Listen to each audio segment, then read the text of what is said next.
His name was Rabbi Waldman. What was his first name? Rabbi Yosef Waldman. I remember him. I grew up in Ehemahuvim. He davened in that shul. Rabbi Yosef Waldman grew up he's a New York, he's an American-born boy. And he learned in Lubavitch in the 50s and the 60s, not because it was a Lubavitcher, because it was one of the few yeshivas. And he lived in Crown Heights. When everybody ran out of Crown Heights, he didn't leave. And part of the reason he didn't leave was he had an obsession with Rashi. And Mamashi, an obsession with Chumash Rashi. And when the Rebbe lost his mother, and the Rebbe started speaking Rashi, he started coming to Fabrengens. For the Rashis. He didn't come for the Maimer, for this. He came for the Rashis. Then the Rebbe stopped saying Rashis after 1 year. And he complained to the Rebbe, why did the Rebbe stop? It was good, he enjoyed it. So the Rebbe said to him, no one's interested. He says, I'm interested. So the Rebbe started it again for him. The Rebbe would say years later, I continued Rashi for 1 year, not a Lubavitcher. That's how the Rebbe phrased it. He was married for many years without children. This has to be told. He was married for many years without children. After he started kochen sich in the Rashis, he had one daughter and he named her Chana. He knew that the Rebbe gave her that baby. Chana after the Rebbe's mother. So in Nun Aleph, 51, 91, 92, he came with his brother to the Rebbe by dollars. And you can see it on the movie. But on the video, his brother is some kind of a Rosh Yeshiva. He's a Ben Teda, a learned person. So he tells the Rebbe that there's a Gemara in Sanhedrin that says that when Goyim are bad to Yidden, they suffer. And he told the Rebbe that since America, at that time, the president of the United States was George Bush, the father, he was probably the toughest on Israel of any president. He was very tough on Israel. I mean, at least at that point. He says America is going through whatever was an economic crisis because they're being mean to Israel. And the Rebbe said to him, why do you have to say bad about Goyim? Say good about Goyim. The sin should die, but not the sinner. So he told the Rebbe, but it's a Gemara in Sanhedrin. The Rebbe says, you know, it's a lot of Gemaras. Not every Gemara you quote. There's another Gemara that says about Jews, that you have to help them die, not help them live. It also says about it. Also about Shulchan Aruch, but not everything is in the first page. They were talking straight. Don't speak negative about Goyim. You can see it on the Living Torah. So to me, that there's a war. If you're holding on Mashiach means no more war. It bothers me. Honestly, it bothers me. And it bothers me that people are killing each other and destroying property. How do you think it will end? I'm hoping that it's going to end in such a way that it can't spread. That'll be a shtickle nechama. In other words, if after this war Putin doesn't go any further, it's already a ness. Because he apparently wants to recreate the Union of Soviet Republics, which is 15 countries. That means 14 wars. And if after this he learns his lesson, then he's not going to get away with it. I don't know if you know the history of World War II. But in World War II, there was such a moment. There was exactly such a moment. And it was with Czechoslovakia. The best army in Europe was Czechoslovakian army. The best. And they never got to fight. If the Nazis had to fight with Czechoslovakia, what happened was Hitler did the classic divide and conquer. I guess the western part of Czechoslovakia had Germanic people. And he sent in underground the fifth column to create unrest within Czechoslovakia. And then he came to the international community, in quotes, to France and England, and he made the Czechs give up the part of Czechoslovakia that had Germans. Problem was, all the defenses were in that part of the country because it was on the border. So once he took that part of Czechoslovakia was open. There was just they couldn't defend themselves anymore. If the Czechs had fought the Germans, it's very possible that there would not have been World War II. Not that the Germans would have lost, but that it would have been so bloodied. You know, the story of the Nazis in World War II is they kept on winning, and they kept on winning in ways that didn't make any sense. You know, the way they took Poland, the way they took the Baltic states, France, but they would never have gotten to France. So here you have a similar situation, and this tiny little obstinate country called the Ukraine, they're getting pummeled, but they're fighting. They're fighting. I don't know, maybe that's the miracle, but it's Mashiach's coming doesn't mean a few Yidden living in a shtibel in Brooklyn. It's not Mashiach. Mashiach is the whole world. And we become better people. Not we get rewarded to being so righteous. It's not how I see it. Okay, this is our fourth class on the fifth Mishnah of Aizehu Mikoman. I'm hoping to finish today, which is on page 23. Zivchei Shalmei Tzibbur. It's number 19 if you have your page and you want to look inside. Okay, we're holding by Asham Mitzora. It's the second line from the bottom of the page. I'm not going to go over the Mishnah one more time. I'm just going to go straight to the point. This is our fourth class on this Mishnah, which is obscene. It's mamish, much too long. We established a rule. What is the meaning of an Asham? Grade, in the class on Parsha that I gave you last week, the Parsha class, the Seforno, who was the creative one of the Rishonim, says that what's unique about Ashamos, it's a carbon for a small Aveda. Chatois are for krisis, for big Avedas. And Asham is for smaller Avedas. The way we're spinning Asham, and I have two sources. One source I have is at Amak, and the second source I have, I think is at Telas Yankiv, famous Mukubalim, that they equate carbon Asham, and there are 5 or 6 Ashamos, with Tshuva Allah, with skipping a step. Right? Normally you do 2 Tshuvas. Tshuva for the sin is called the Chatas. Tshuva to return to Hashem's grace is called an Oila. For some Avedas, you don't bring a sin offering, you just bring an Asham, which Rabbi Mangel translates as a guilt offering. And it's a tshuva, not about what I did wrong, it's a tshuva reconnecting to HaKadosh Baruch. And in the last 2 classes, we translated 4 Ashamis. Asham Gezelos, Asham Mi'ilis, right? Asham Gezelos means I'm doing tshuva for not believing that Parnasa comes from Hashem. Asham Mi'ilis means doing tshuva for stealing public money that nobody cares about, unfortunately. Asham Shevcha Harufa means I've done something which isn't a sin, but it's abominable and disgusting and sick. And Asham Nazir means I'm trying to be as holy as a Kohen Gadol, and Hashem trips me up. Hashem doesn't let me. Hashem makes me tameh b'pesach pisach. The last one is Asham Mitzora. This is the most interesting of all. Asham Mitzora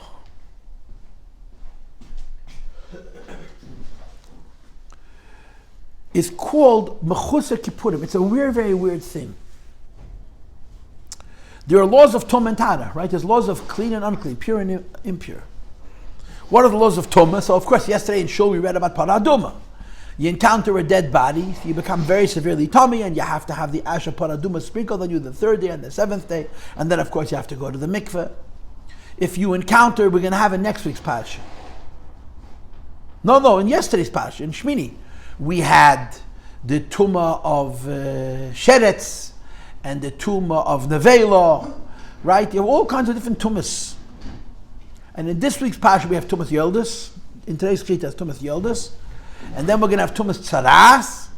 And then in next week's Parsha, this year, Tazri and Metzera are divided, we're going to have what's called Zov and Keri, which are 2 male Tumas, and Zava and Nida, which are 2 female Tumas. All of these Tumas are called Ava Tumah. They're very severe. Tumah Damatam Adam B'Kelim. Mechusar Kippurim is a funny halacha. I became tummy. And I have to go through a cleansing process, depending how. If I encountered a dead body, if I touched a dead body, I was under the same roof of the dead body, I carried a dead body, I have to have the ash of paraduma sprinkled on me, Gimel v'Zayin, the 3rd day and the 7th day, then I have to go to the mikveh, and I'm tired. Right? I think you have to have had a shemesh, you have to wait for the sun to set, but I don't remember exactly. If I touched a terefa animal that's dead, I go to the mikveh, I wait for the sun to set, I'm tired, just one day. There's all kinds of halachas of Tuma. You go to the mikveh, you tovel, you wait a day or 7 days, and you're clean. There's a weird category of Tuma. I become tummy, I go through a process of becoming tahor, which ends with me toveling in the mikveh. And after I tovel in the mikveh, I have to wait for the sun to set until the uvah shemesh v'tahor. And when I tovel in the mikveh, and I'm waiting for the sun to set, I have a din of a shlishi l'tum. It's called a tful yoim. Tful yoim means I already tovel, and I have to wait for the sun to set. And then there's a weird halacha. Some tumas, I do what I need to become tameh, which usually ends in going to the mikveh, and I tovel, and I wait for the sun to set, and I'm still not tired. I have to bring a korban. It's called Mechusar Kippurim. It's a very, very strange halacha. It's a mitzvah deraisa that some tumas, it's not enough to become tired. From the tuma, you have to actually bring a korban. And this is very, very weird. I had a friend who was standing by a siche of the Rebbe, and he was picking his nose. And the Rebbe said, "Let's give wash in the hand." The Rebbe stopped in the middle of talking and told him to wash his hands. And he went to wash his hands. We were in California at the time. We heard on the hookup the Rebbe saying to a boch, "I gave wash the hand." We found out letters. One of my classmates, the Rebbe told him, "Go wash your hands." One of my brothers told me that he was once at a fabrengen or at a sicha. He had his hands like this here, and the Rebbe was in the middle of talking, and he had his hands folded. You're not supposed to do this. And as the Rebbe is talking, the Rebbe makes with his hands like this. And he's looking at my brother, and my brother doesn't understand. So that makes a second time like this, and he's doing it as the Rebbe is talking, and he still has. So the Rebbe very vigorously, like as he's talking, the Rebbe is talking to the crowd, but to my brother, he's. So he finally got the message that the Rebbe didn't like the fact that he separated his hands. So these little stories. I remember once a young man, Asham Mitzora, he was a very special Jew. He was always bringing kids from public school to the rallies. Always brought public school kids to the rallies. And one time the Rebbe was speaking, and he had a bunch of public schools right underneath the Rebbe's feet, and he was trying to get them to sit and to behave, and the Rebbe stopped talking, and the Rebbe said to him, "You're running from child to child. You're making them worse than they are. If you'll just leave them alone, they'll be fine." I remember how broken he was. The Rebbe said out loud. He didn't just sit. The Rebbe stopped talking, and the Rebbe said to him, "You're making it worse by trying to get them to be quiet. Leave them alone." So I remember the next day was a fabrengen.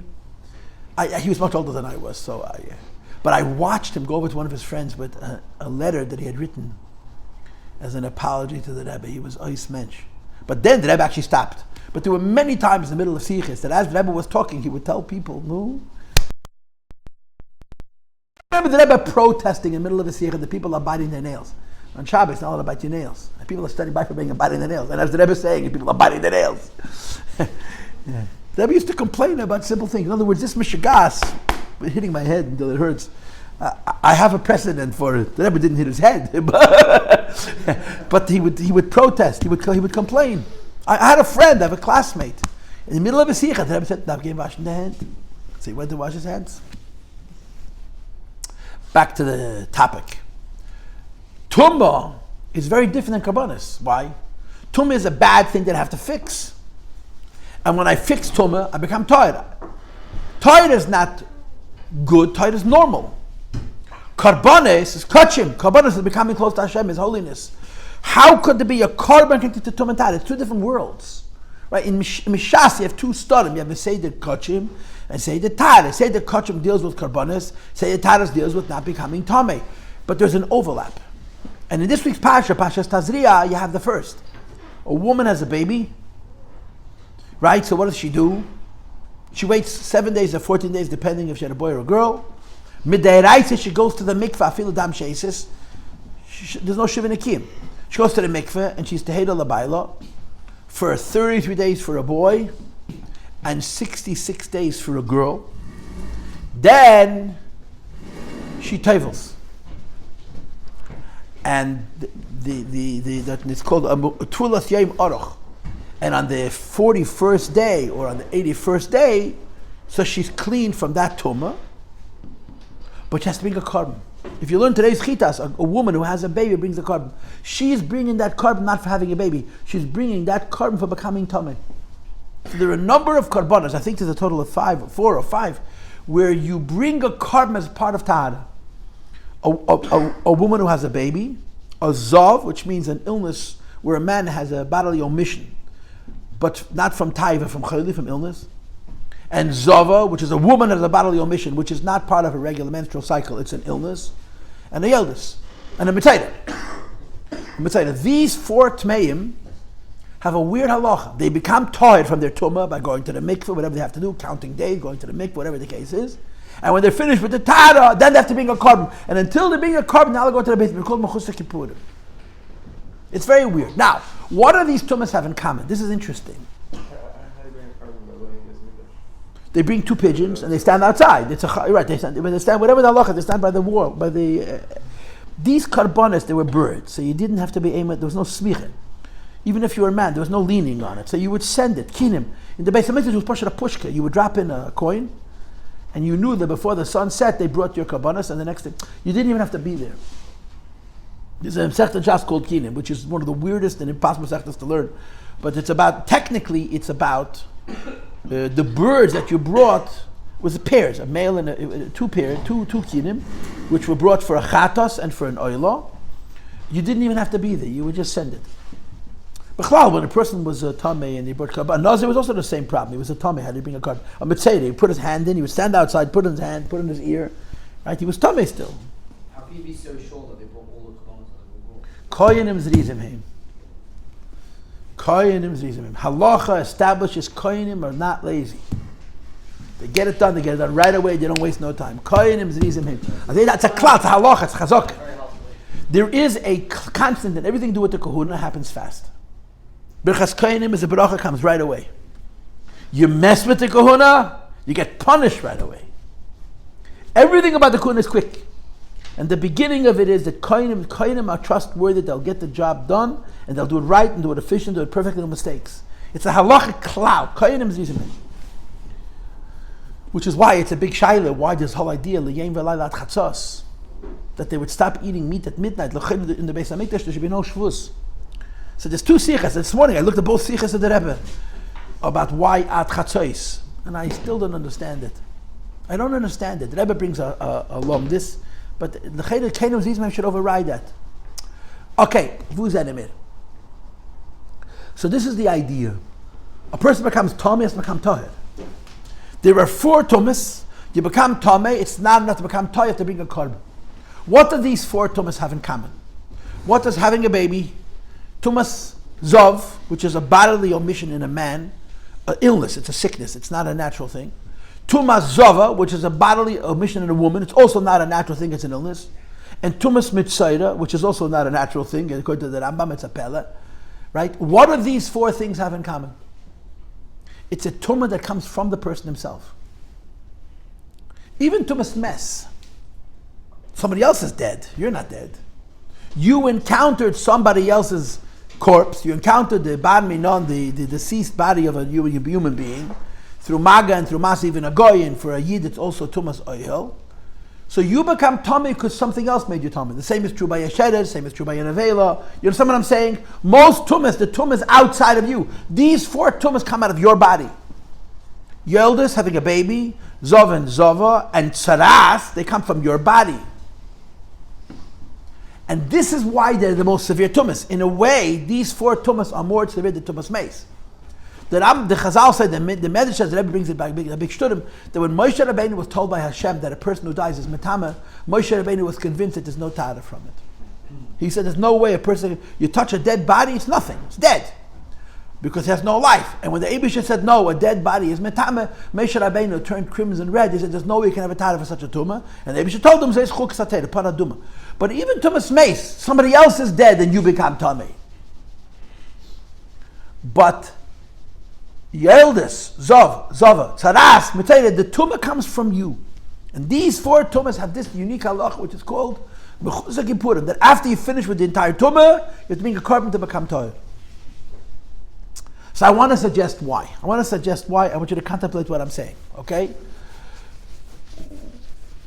What is the basic understanding of Tuma? And nothing that I'm about to say is basic. It's really mostly Chassidus and Musar. But what is the most basic understanding of Tuma?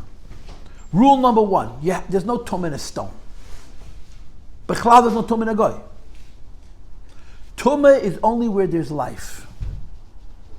You can only have Tuma where there's life. Why? Because life is connected to Hashem. If life is connected to Hashem, it's a good thing. So you can't get Tumas meis from a goy? Tumas meis from a goy you could get, but not oil. Only mago masa. But that's a fair question. Oh. A goy can make you tummy, but a goy is not tummy. A goy is not tummy. If a goy touches your carbon, it's not tummy. We don't say by a goy even stam yadayim atamis. There's a gzera derabbanan that stam goyim of din of azov, which is a very severe tumah. But a goy has no tumah. A goy cannot make you tummy. He can't make your food tummy because he's not a conductor of tumah. When he dies, you become tummy because of him, but he's not tummy. Is there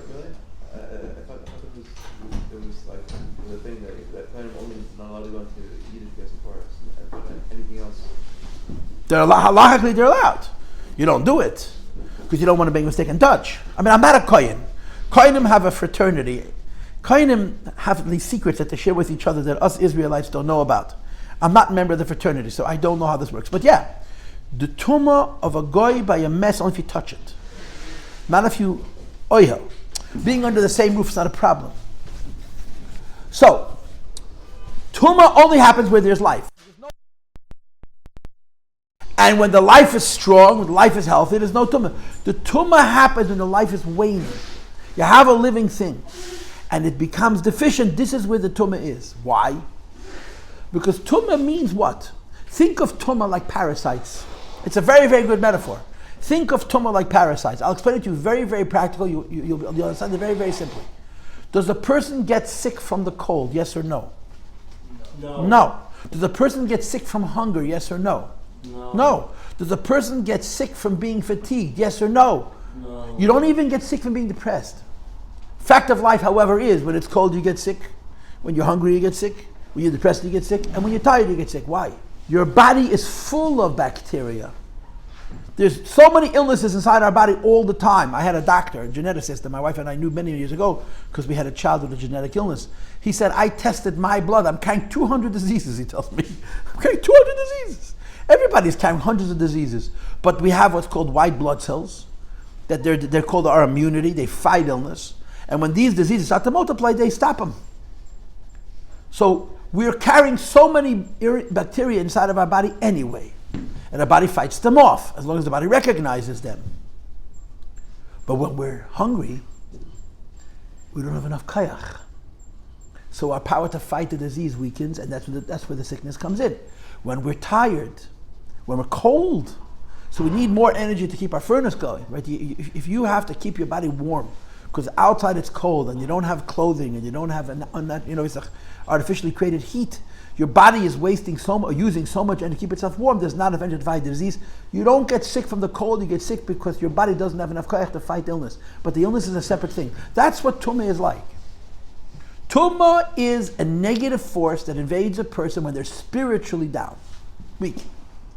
So, a living animal, I don't want to go to the particulars, it's not metame. The animal dies, he becomes tummy. Because there's life there. But it's diminished. So you are affected, you become tummy because you're associated with something that has life, but because the life is weak, it has a contaminating effect on you. That's the principle of Tuma. In other words, where there's no life, there's no Tuma. Where there's life and the life is deficient, where the life lacks power, the life lacks strength, this is where Tuma sets in. The worst kind of Tuma is when the weakness is in my own body. A woman has a baby. She's weak, right? The famous Chazal. When a woman has a baby, she brings a korban. What aver did she do? When a woman has a baby, she brings a sin offering. What aver did she do? What the answer is? She swore she's never having another baby. Why? Because delivering a baby is something that is impossible to even. The pain of childbirth, a man can't relate to it. It's the worst kind of pain in the world. So she brings a chatas. She was weak. That's where the Tuma comes in. Zava and Zava are both Tumas connected to illness. They're considered halachically, it's not a natural body omission, it's considered sickness. So that's where Tuma is. You have to have tahara. And the same is true Mitzorah. Mitzorah is an illness, right? In the Rambam it says it has to do with Lashon Hara. In Chassidus it says it has to do with a lack of perfection. I'm going to talk about this soon in a little bit more detail. The bottom line is you are bringing karbanis. The concept of Tuma is there's life, and when the life is weak, a negativity sets in. That's called Tuma, and it needs to be offset. So for the sake of this argument, we're going to say that the mashal for Tuma is a parasite. You want to understand Tuma, think about parasites. Think about bugs that infect, that invade, that take over your body. That because you're weak already, they bring an ill force onto you. A yid who's supposed to have a special relationship, supposed to live a higher kind of a life, when that Jew is vulnerable for this reason or this reason or this reason, an ill force takes over. It's called a Tuma, and he has to cleanse from the Tuma. And that's why I have all kinds of concepts of Tuma, of cleansing. This is halacha, this is din, this is nigla, this is halacha. Does anybody have any questions on what I just said about Tuma? Was I unclear? Was I vague? Was it clear? I said it clearly, yeah? Tuma can only be where there's life. Tuma applies Beklal to a Yid. And Tuma happens when something which is living has a weakness in its life, so a negative force sets in. We're going to compare it to a parasite that biologically would make you ill, spiritually it makes you spiritually compromised, and you have to imitate yourself. Then you get to Tanya. Okay, drum roll, please. You get to Tanya. The Tanya introduces us to a whole new concept. I want you to know that when I teach Tanya this time, Tanya is one of those books that you never finish learning. It's in Chumash. You always find more nuance. It's Tzedek Shebiksav. One of the things that gets overlooked in Tanya is that the Alter Rebbe very often uses the word Tuma. A lot more often than you think. On my notes, I wrote down to look in chapter 6 and chapter 29. But in more than those two places, the Alter Rebbe uses the word Tuma often. Because the Alter Rebbe has a philosophy which says, everything you do requires energy. Everything you do requires energy. There's nothing you do in this world. A kid asked me yesterday, I spoke to some college students, says, Rabbi, is anything in this world easy? I said, yeah. Only the things in the world that what you need to do is to stop stopping yourself. If you're holding yourself back from doing something and you stop stopping yourself, that's easy. But everything else is hard. It takes energy. It takes koyach. Everything takes energy. And you have to get the energy from someplace. So, if I'm learning Torah, where am I getting energy from to learn Torah? Obviously, I'm getting energy from the food I ate and from the clothing I wear and so on. But I'm getting energy from Kedusha. When I'm davening, where am I getting energy from? From Kedusha. When I'm doing mitzvahs, where am I getting energy from? From Kedusha. If I go to work to support my family, and I'm doing it l'shem shamayim, and I'm doing it to support my family and to be able to serve Hashem and my kavanah l'shem shamayim, where am I getting energy from? From Kedusha. Now, if I do an Aveda, Rachmana litzlan, where am I getting energy from? From Klipa. One of the substitute words for Klipa is Tuma. If I do something bad, if I lie, if I steal, if I cheat, if I'm chas v'sholem, eating not kosher, so then I am drawing energy from Tuma. Now what happens if I'm doing something which is neither? It's not Kedusha, not Klipa. It's not a mitzvah, not an Aveda. Like I'm playing ball. Like I'm shopping for clothing that I don't necessarily need. That I'm eating food that's not necessarily to keep me alive. What happens then? Am I getting energy from Kedusha or am I getting energy from Klipa? So here it depends on my kavanah. If my kavanah is l'shem shamayim, Tanya chapter 7, I'm lifting it up. If I have kavanah l'shem taiva, then it goes down to sholosh kubik mezagamri. If I have no kavanah at all, if I'm not thinking a holy kavanah and I'm not thinking an unholy kavanah, so then I'm getting energy from klipas nogah. So the Alter Rebbe introduces us to a whole new concept of Tuma. Classically, Tuma means I'm involved with something that's weak. And because I'm involved with something that's weak, the parasites, the mystical, the spiritual parasites attack, right? But there's another concept of Tuma. If I do something which is not holy, if I do something which is not holy, even if it's not a sin, if I do something which is neither a sin nor a mitzvah, but I'm doing it without a holy kavanah, I am being given life from klipa. And there's Tuma there too. What I'm trying to introduce you to, and I hope I'm being clear, is there's two ideas in Tuma. There's Tuma in the category of halacha, and there's a whole new idea in Tuma which is mentioned in Chassidus, in Kabbalah in other words. Tuma in halacha means I am involved with something which is compromised physically. It's alive and compromised physically, and because it's compromised physically, there's enough life there for Tuma to be. There's not that much life for the Tuma to be pushed away, so I become Tummy. But then in Chassidus, there's a new concept of Tuma. I become Tummy not because I'm involved in something which isn't good, but by being involved in something which isn't good. Let me say that again. I become Tummy not just because I'm involved in something which is bad, I become Tummy because I'm involved in something which isn't good. If I am playing ball, it's not an Aveda. And my kavanah is not l'shem shamayim, so as I'm playing that ball and I'm thinking to serve Hashem, I'm connected to klipa. It's not the worst thing in the world. We wish that was our biggest aveda.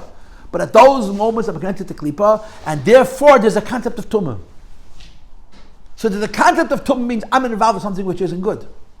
There is the concept of Tuma when I'm involved in something. I have to say it again. There's a concept of Tuma because I'm involved in something which is bad. Then there's the concept of Tuma, I'm involved in something which is simply not good. And I'm proposing that this is what that's what Mechusar Kippurim is. When I become Tommy, I gotta go to the by something which is to me bad. I engage in life which is going to draw life away from me and put it in a bad place. Let's call it a parasite. I gotta fix it. I go to the mikveh. But that's a different kind of tumah. I didn't do anything wrong, but I did something which isn't good, which isn't right. Right? There's wrong, there's right, and there's in between. When I do those in between, they do anything bad? Nothing. But where is my life coming from? The Alter Rebbe in Tanya says my life is coming from Kalipa. That's tumah. He calls it tumah. So this is my suggestion. For involvement in bad, you go to mikveh. You count days. You have the ash of the paraduma sprayed on you. For involvement in not good, there's a korban. And that's what I'm proposing is the pshat of Asham Mitzora. A person became Tom from Tzaras, and I'm going to talk about it in a moment. So he has to go through the whole process of becoming clean. He has to shave his head, his whole body. He has to shave himself like a prune. Once, then he waits 7 days, he shaves himself again. He has the ma'aseh with the birds. He goes into the field with the 2 birds, with the blood, and the Aizehu, and the las, and he sends the living bird off into the field, and so on and so forth. Right? Then he brings a korban. After he goes to the mikveh. And the next day he brings a korban. My proposal is that there's 2 ideas of Tuma and therefore 2 ideas of Tara. When I'm involved in something which is not good, when I'm involved in which is bad, I need to be metan myself. Then when I'm involved in something which isn't bad, but it's not good, there's a finer Tuma. For this, the Tara is korban. And this is my proposal. The concept of Mechusar Kippurim is, why would a person bring a korban for coming Tomei? What do korbanos have to do with Tuma? The answer is korbanos mean to come closer to Hashem. Yeah, but Tuma is not about being closer to Hashem. Tuma is about not being involved in bad things. What's the association between being mitar yourself from a Tuma and bringing a korban? Tuma means I'm involved in something bad. I have to clean it up. I get away from the bad. Korban means I want to get close to the Eibishter. What's the connection? And the answer is, my proposal is that there's a Tuma which is an involvement in a bad thing. For this I got to go to the mikveh. And there's a Tuma for not being involved in something good, and for this is being a korban. And that's how I'm translating to you the words Asham Nazir, Asham Mitzora. A person became Tomei, a Mitzora, and I'm going to talk about this in a moment. There's a reason for Tumas Mitzaras, right? And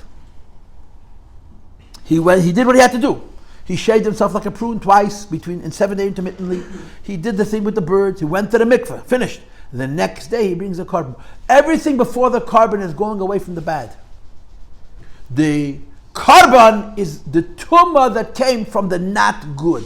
It's a different, and that explains why it's a korban, because it's not a bad thing. It's just not good, and because it's not good, it's considered a certain idea of tumah, but it's a very, very fine tumah, and you correct that not by fixing the wrong, but by coming closer to HaKadosh Baruch Hu. And that's my proposal. So that there's 5 Ashamos.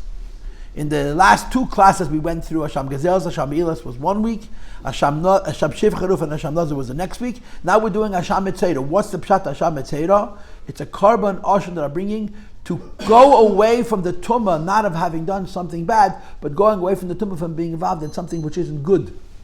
So first you get rid of the bad. For this you go to the mikveh and you shave your head and you bring birds, whatever you got to do. That's going away from the tumah which isn't good. And you're called the tvul yom. Finish. You got to wait till the sun to set. You're allowed to eat truma. A kohen is allowed to eat truma. You just can't go to the base of it to bring a korban. You have to bring a korban because this is going away from a tumah where the whole concept of this tumah is that I was involved in something which isn't holy, and therefore it says in Kabbalah that when involved in something which isn't holy, even though it's not bad, I'm getting chayes from kalipa, and I got to clean that up. And I wrote notes that these 4 things are interesting.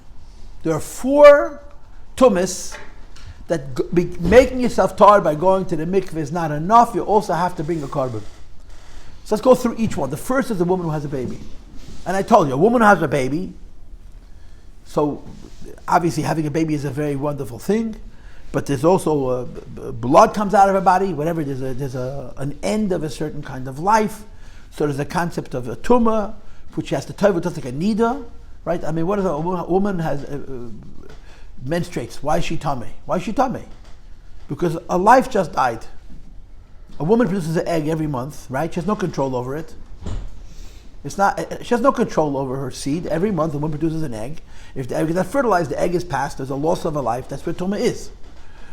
A woman has a baby, so she didn't waste that life, right? That egg was fertilized and it became a child, but there's a part of it that's wasted and there's a Tuma there, so she has to go to the mikveh and do all kinds of stuff, right? And after she finishes all of the inyanim of Tahara, which means she counts 40 days, she goes to the mikveh. Then she waits for the 33 days or for the 66 days to pass, which is Gol Tam Tayar, and she has to make sure that she's clean at this point. And then she goes to the mikveh for Nida, equivalent of Nida. And she's called the Tfulas Yeimorach. And then she waits for the sun to set. And when the sun sets, she's tired. She's at the Hayda. She's allowed to eat Truma if she would be the wife of a Kohen or the daughter of a Kohen. Okay? But then she has to wait till the next day and she has to bring a Korban. A Korban. A woman who has a baby has to bring a Mechusar a Korban. Farvas. So my proposal is my personal interpretation, because she's not bringing a Korban for Tuma. The Mechusar Kippurim of a woman who has a baby is, like I said to you before, because when a woman has a baby, she swears she's never going to have another one. You can't blame her for that. When a woman is in labor, I've never been in labor. The Rebbe made a gzeira that men should not be in the room. You know, I'm all looking at when a woman had a baby, the husband was with her. The Rebbe said it's not allowed. It's not allowed. So the Rebbe says to walk out. Because it's niyas. She's a nida. She's your wife, but she's a nida. Don't look. So in the olden days, they used to not look, and the Rebbe said to walk out of the room. So what happens is you stay with your wife while she's in labor. You stay with she's in labor, and when the baby has to be born, you have to walk out of the room. When the Rebbe Marash was born, it says in the Sichos that Tzemach Tzedek stayed in the room where the baby was being delivered, with his face to the wall. But the Rebbe apparently didn't think that we're as great as the Tzemach Tzedek. You're not allowed to look at her face. You're not allowed to look. The Rebbe says don't be there. Walk out of the room. Mitzadim from sneeze. Tzadianim from sneeze. So the man is supposed to walk out of the room. But the man stands in the hallway and his wife is in the other room. I mean, depending on who your wife is, some women scream. It's the most painful experience in the world. It's very, very painful. So when a woman says, I swear I'm never doing this again, can't hold it against her. But it says in Sfar, you're bringing Korban Chatas. So my suggestion is, that a woman brings a Korban after she has a baby. There's no Aved at all. There's no sin. There isn't even Tuma. For the Tuma, she went to mikveh. There is simply an aspect in her life that was not good. It wasn't bad, it wasn't good. What was it? That she said, I can't do this again.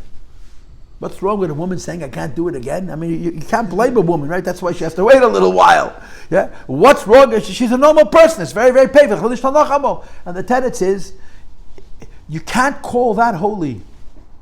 So the Korban that she is bringing, and not for something bad, the Korban that she's bringing for something which isn't good. That's why it's a Korban. Tuma should not be associated with Karbanas. Tuma should be associated with mikveh. Tuma is a bad thing. The question for that is mikveh. Why are you bringing a Korban? Because there's no bad here. There's something not good. And the not good is fixed by coming closer to HaKadosh Baruch Hu. That's the union of a Korban. That's my proposal. That the reason a yoldet has... Again, I want to go back to the first thing I said. In halacha, these four categories of Tuma are in one way the worst of all. Why? The Tuma comes from her own body. A yoldet, a woman who has a baby. A zav, which is a man who produces an omission, which is not considered natural, which is an illness. A zava, a woman who produces an omission, which is not, it's not nida. Nida is a natural omission. It's a biological omission. Zava is considered a chayli. And a Mitzorah, they have to bring a Korban, a Mechusar Kippurim Korban, because these four people, the Tuma comes from their own body. And in a way, it's worse than Tumas Mes.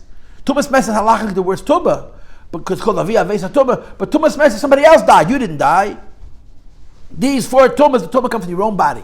So that's the nigla reason why you have to bring a Korban. But the Chassidus reason is, I am arguing that these four Tumas are not for something bad. These four Tumas are for something which isn't good. So in the case of the lady who has a baby, for the Tuma of Nida, she goes to the mikveh.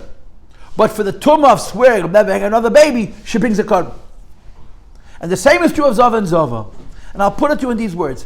There's two Tumas by a man. It's next week Chitas, Mitzorah. There's two Tumas by a man and two Tumas by a woman. The two tools by a man are keri. Keri means, zera. A man lives with his wife, he becomes tummy, he has to go to the mikveh. The difference between keri and zav is that keri is natural and zav is considered an illness. And zav and keri are two different things. They're two different things. A woman has two tumas, nida, which is every month a woman produces an egg. If the egg is not fertilizes, so it passes out, the walls of a uterus clean out and she bleeds. It's natural. Zava is the same exact blood. The difference between keri and zav and zava and nida is that by a keri and a zav, it's two different omissions. It's two different things, and that's why you have a zav. You have to determine that it's coming from zivas and not from keri. But a woman's bleeding is the same exact process, the same exact thing. But there's below es nidasa. There's a time when she bleeds, which is considered 7 days. If she bleeds more than 7 days, it's considered a sickness. It's considered unnatural. So zav and zava are illnesses, are sicknesses that happen to the person's body. They're not natural processes. The natural process, which is equivalent to zav, would be called keri. The natural process, which is equivalent to zav, would be called nida. A zav and a zav, according to the halacha, according to the Rambam, is considered an illness. Now, so there's a word from Hillel Parachir, which is a very strong word. Hillel Parachir was a very big chassid. He was a tzaddik. He was a odom gadol b'yesir, and he was also a big chassid. He had a lot of his kashas. Rabbi Hillel Parachir said, "I don't like sick people." Now, whose fault is it if they're ill? The Mishnah made you ill, right? I don't like sick people. That's what his expression was. A kranke feels sein guf, because when you're sick, you feel your own body. When the Rebbe lost the Rebbetzin, everyone was very worried about the Rebbe, for good reason. Because the Rebbetzin pushed took care of him. The Rebbetzin pushed took care of the Rebbe. You have to be a Rebbetzin to take care of a Rebbe. A regular person can't do it, as we discovered. So they were trying to do different things to see to it that the Rebbe would look after himself. So one of the things they did was that a little while after the Rebbe passed away, the Rosh Yeshiva, couldn't even be during Shiva, Rabbi Pekarsky approached the Rebbe, but it was in a public forum. He shouldn't have done it in public. He probably should have done it privately. And he said to the Rebbe darf hinten the Gesund, the Rebbe has to take care of himself. So the Rebbe snaps back, I'm healthy, ich bin gesund. The Rebbe was then how old? He was 86 years old, 86 years old. I'm healthy, ich bin gesund. So he tried to say it again. The second time he was a little bit less so confident. Rabbi Pekarsky was an elderly Jew. He was close to the Rebbe's age. He was a Gaon, he was a big Talmud Chacham, and he understood who the Rebbe was quite well. In other words, he knew how, as great as he is next to the Rebbe, he's a gnat.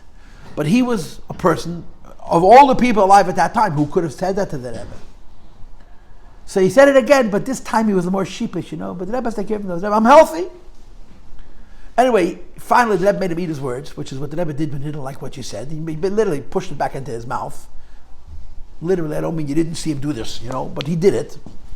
And then the Rebbe said, the Frierdiker Rebbe said, a healthy person doesn't feel his body. I don't feel my body. Now you can interpret that in two different ways. A, he's healthy. B, he's a tzaddik. Your body can be very, very ill and you don't feel it. I had a father-in-law, I had only one, who had colon cancer. It's stage 4 colon cancer. By the time we found it was totally blocked. He lived 2 more years with his cancer. I was in the doctor's office when Dr. Rosen touched his stomach and said, it hurts? He says, no. Dr. Rosen turns to my wife and says, it's not possible. It's the worst pain in the world. It's the colon cancer. It's the worst pain in the world. He didn't feel it. He didn't feel pain. He never stopped. He died on a Monday. The Wednesday before, he was yellow like the inside of an egg. He walked to the mikveh. And Thursday, he didn't understand. He had no liver. He was dying. And he just kept on trucking. He never noticed that he was ill. And then his neshama left. But I don't want to say my Shred was a tzaddik, but he was a very, very chassidish yid. And he Poshet didn't feel pain. Dr. Rosen said to my wife, it's not humanly possible. The pain of this, he touched his stomach. He touched the cancer. No, I don't feel. He didn't feel. So it's possible that a person is healthy because he doesn't feel his guf, but he's not feeling his guf because for a different reason, you understand? But the Hillel said, a krank I don't like, a sick person, he's cranky, he's busy with his guf. It's an interesting pun, yeah? In Yiddish, krank, and English, cranky, there's a good corollary. Cranky and crank mean two different things. But you can find quite a useful corollary between those two words. A zava and a zava have a tuma from sickness. Or to say this in plain words, zava and a zava are tuma from weakness, not from strength. The source of the tuma is a weakness. Weakness isn't bad. If I don't eat, I didn't do anything wrong. I just didn't give myself the koyach to live the next day. So my proposal is that just like a yolדת, she's bringing a korban. What was the tuma? I didn't do anything wrong. There was just something not right that I swore that never having another baby. So for this kind of tuma, you don't go to mikveh. You have to have a korban because the korban brings you closer to Hashem. So you shouldn't say stupid things. You know the story. It's a great story. I'm sorry I'm interrupting to confuse you, but Yankov Landau was a very big chassid of the Rebbe Ashamos, a huge chassid of the Rebbe Ashamos. Harav Yankov Landau. He was the Rav of Bnei Brak for many, many, many years. Well, the Rebbe Ashamos passed away in 1920. We're going to now have his yahrzeit soon. This next Shabbos is Rosh Chodesh. His yahrzeit is going to be Masa Shabbos and Sunday. When the Rebbe Ashamos passed away, Yankov Landau was an elder bacher. He went to the Rebbe Ashamos oil and he wrote a note. On the note he wrote, I want to die and I want to be buried within 50 yamas of the Rebbe. He was a guy who was in his 20s. He was still single. He was very strong in Mekusha to the Rebbe Ashamos. When the Rebbe Ashamos passed away, he went to the Tzin and he said, I want to die and be buried within 50 yamas of the Rebbe. Anyway, the next day, 50 amas, 50 cubits. The next day, the Frierdiker Rebbe went to the oil of the Rebbe Ashamos. And the Frierdiker came back from the oil and he called him in. He said, Yankel, the Tata hat gesagt, nicht schreiben kann Narrischkeiten. My father told me to tell you not to say stupid things. He wrote that he wants to die and be buried. He lived another 60 years, more than 60 years. I want to be buried in 50 yamas of the Rebbe. So the Frierdiker said, my father told me stop saying stupidities. You didn't do anything wrong. It was just stupid. In other words, it was not right. And I'm proposing that the aspect of Korban, which is connected to Tuma, is not for the wrong of Tuma, it's for the not right of Tuma. Zov and Zavi are choyle. I didn't do anything wrong. My body is ill. My body is ill is not bad. I didn't do it to myself, the Eibush did it to myself. But it's not good. And not good means my connection to Hashem is weakened. There's an alter cloud. I mean, there's a psychological rule. You know? When a person gets physically sick, they're frequently psychologically ill. Even Yena Machli, you know that? People of harder lives, in their older years, get sicker. Stress leaves a mark on a goof that could show itself later in life. It's just how it is. Unfortunately, but it's a fact. We know it. A doctor once told me that there's no scientific evidence that there's any relationship between stress and an ulcer. He was a gastroenterologist. His specialty was plumbing. He said there's no scientific evidence, any relationship between stress and an ulcer. Fine. 15 minutes later, he tells me I should stop stressing because I'm going to get an ulcer. I said, I don't understand. You told me that there's no scientific evidence there's any relation between stress and ulcer. He said, yeah, there is a scientific evidence, but everybody knows that there is. I can't prove it scientifically, but common sense says stress is going to create an ulcer. Zov and Zov are illnesses. They're not natural tumah. A woman who's a nida doesn't bring a korban. She's doing the same thing. She's passing blood, but it's natural. A man who's a balkeri doesn't bring a korban because it's natural. When your body is giving out fluids, which are a symptom of choili, of sickness, you bring a korban. The korban is not because there's something wrong. The korban is because there's something not right. So you go to the mikveh. For the part which isn't good, you go to the mikveh. But for the part which is bad, you're going to the mikveh. For the part which is that, because when a person is sick and weak, they're open to not good. So for the weakness, for the not good, you go to the mikveh. For the weakness, you bring a korban. Because the korban means I'm strengthening my bond with HaKadosh Baruch Hu, and as I strengthen my bond with HaKadosh Baruch Hu, I'm separating myself from the possibility of tumah. And the same is true with saras. What's a mitzorah? There's two extremes about saras. Two extremes. This is what the Rambam said about saras, and this is what Alter Rebbe said about saras. And they're very, very different. What does the Rambam say about saras? The Rambam says about saras that saras happens because of Lashon Hara. Right? What do we know about Lashon Hara? Right, the Chafetz Chaim wrote a sefer called Chafetz Chaim. Mi ha'isha Chafetz Chaim. Oh, you have Yomam Lireis Teiv, right? You guys are not misnagdim, so you don't know this. What's the next words? Nitzay l'shein chamera. Ususacha medaber mirma. That's what it says in Tilim. We say it every Shabbos, right? Mi ha'isha Chafetz Chaim. If you want to live, watch your mouth. That's why the name of his sefer is about Lashon Hara called Chafetz Chayim. You want to live, watch your mouth, guard your tongue. Don't just let anything come out of your mouth. So the Rambam says that tzaras is for Lashon Hara. The Gemara says about Lashon Hara, the Rambam brings it halacha. Listen to this, chevre. And the Chafetz Chaim, of course, brings it. Viter al Kadosh Baruch Hu al Avein, Avei Zara, Gilei Aroyes, Shvichas Damim, V'lei Viter al Ovin Lashon Hara. The Gemara says Hashem will forgive us for murder, adultery, and idol worship, but not for Lashon Hara. So on the extreme, Lashon Hara is worse than the 3 cardinal sins. Idol worship, murder, and adultery. Lashon Hara is worse than all 3. Why? The Gemara says, and the Gemara says in Ayem Yem, Kotla Tilsa, Lashon Hara kills 3. The person who speaks it, the person who hears it, and the person who is about. But Lashon Hara has another sinister component. You don't think anything of it. What makes Lashon Hara so sinister is that you don't even pay attention to it. It just plopples out of your mouth. You're sitting at your Friday night dinner, you're supposed to be saying Chassidish stories, you're saying Chassidish Negunim, and you end up talking about a person.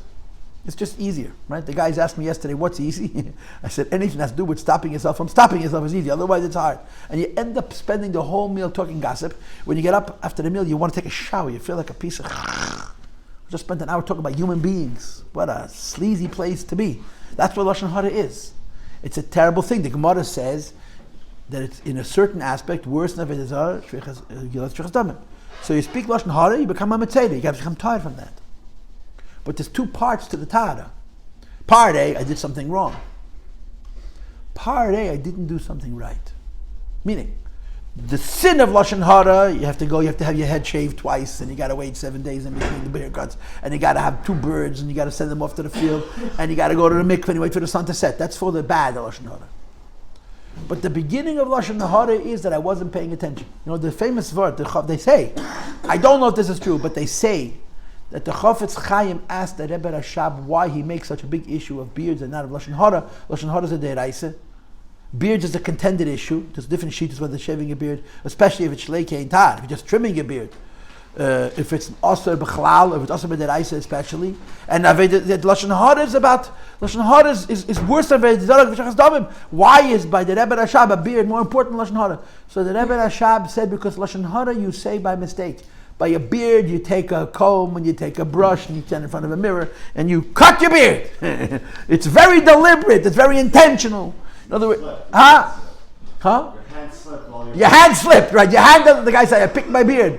I don't shave, I picked my beard. I said, I know, but you seem to pick in a pattern. Guys who pick their beards have over here, it grows, over here it doesn't grow. But if you pick, that's not picking, that's shaving. These days the excuse is the barbers. The barber made a mistake. Yeah, the barber made a mistake. But in any case, so this is Lashon Hara. Lashon Hara has a component where you're not even paying attention. So for the bad of Lashon Hara, which could be worse than Avei Zara, you got it, you become a Mitzorah, and you have to take 2 haircuts. They shave you like a prude. Not a hair stays on your body. And you have to have the bird and the whole thing. But for the aspect of Lashon Hara that I stopped focusing on good, and I slipped, before I slipped into bad, I just slipped into not good. For this is a Korban. Because the Korban is not about going away from Tuma, it's about connecting to Hashem, and that's my Tahara. When I connect to Hashem, I'm not going to become Tomei. Now, the Alter Rebbe has a very different version of Tzaras. Alter Rebbe's version of Tzaras is that it's a holy thing that happens only to holy. The good news is Tzaras not happening to us, right? In our Chitas, today's, the first 9 psukim or 8 psukim are about Tumas Yoldas, about a woman who has a baby. For a boy, she has to wait 7 days and 33 days. For a girl, she has to wait 14 days and 66 days. And then she goes to the mikveh, and then she has to wait for the sun to set, and the whole business. And then there's Mitzorah. Well, how does Pashas Mitzorah begin? Adam kiyeh be'er b'saris eis b'achas be'heres. So the Alter Rebbe says that it says in Sfarim that there are 4 titles to a person. Adam, Ish, Enish, and Gever. The highest title of a person is Adam. Adam Rishon is called Adam. Adam means Balas HaSeichel, he's an intellectual. Ish, Moshe Rabbeinu is called Ish. Ish Meisha. Ish is Balas HaMidas. Gever means about tshuva, gvura, overcoming obstacles. Enish means weak. It is a pasuk in Tehillim. Enish means weak. So a person becomes a Mitzorah. What are you going to call him? An Enish, a Gever, a Ish, or an Adam? You should call him an Enish. Weak people become sick. The Torah says Adam. Adam.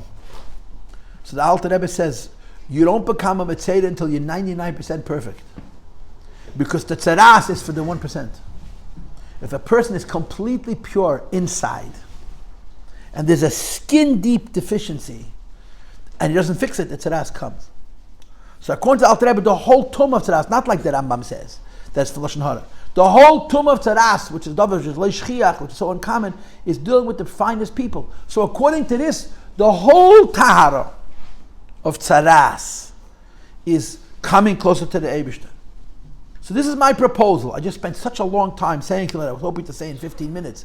The Nekuda is that there is a Korban that you're bringing for Tuma. What's the connection between Tuma and Karbanos? And the answer is, Tuma usually is connected to bad. And for this you go to the mikveh. But when Tuma is connected to not good, like a woman who doesn't have having a baby, or a Tuma which has to do with illness, or a Tuma which has to do with a big tzaddik who has a chasarn on his skin, is not the mikveh, this the tzaddik comes close to the God. Next week, I was hoping to finish today, Chazak.